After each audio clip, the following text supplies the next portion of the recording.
Hello students, welcome to Centum channel. 11th standard accounts unit 3 exercise 4 la first sum பார்க்கலாம். Complete the accounting equation.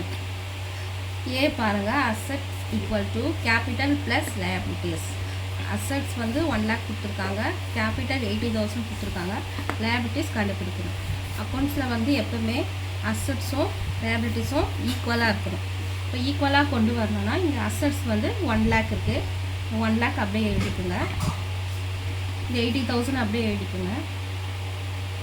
நமக்கு இங்கே 1 lakh வரணும்னா நம்ம எந்த amount நம்ம ஆட் பண்ணால் நமக்கு இங்கே 1 lakh கிடைக்கும்னா நமக்கு இங்கே 20,000 ஆட் பண்ணோம்னா நமக்கு 1 lakh கிடைக்கும். இப்போ பாருங்கள், அசட்ஸ்லேயும் 1 lakh வந்துடுச்சு, லைபிலிட்டிஸ்லேயும் 1 lakh வந்துடுச்சு. இப்போ அசட்ஸ் 1 lakh ஈக்குவல் டு லைபிலிட்டிஸும் 1 lakh வந்துடுச்சு. செகண்ட் சம் பாருங்கள், B assets equal to capital plus liabilities. அசட்ஸில் 2 lakhs இருக்குது, கேபிட்டல் வந்து கண்டுபிடிக்கணும், லைபிலிட்டிஸில் வந்து 40,000 இருக்குது. அதே மாதிரி அசட்ஸில் 2 lakhs இருக்குது, லைபிலிட்டிஸில் 40,000 இருக்குது.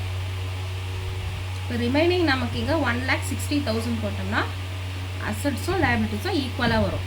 இப்போ பாருங்கள், அசட்ஸும் 2 lakhs equal to 1,60,000 plus 40, 2 lakhs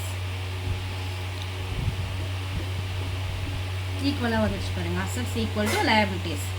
அடுத்தது பார்த்தீங்கன்னா assets equal to capital plus creditors. Assets வந்து கண்டுபிடிக்கணும், கேபிட்டல் வந்து 1,60,000, கிரெடிட்டார்ஸ் வந்து 80. இப்போது 1,60,000யும் 80யும் ஆட் பண்ணோம்னா 2,40,000. இப்போ அசட்ஸும் அது ஈக்குவலாக இருக்கணும் போது 2,40,000. இப்போ அசட்ஸ் ஈக்குவல் டு லைபிலிட்டிஸ் ஈக்குவலாக இருக்குது.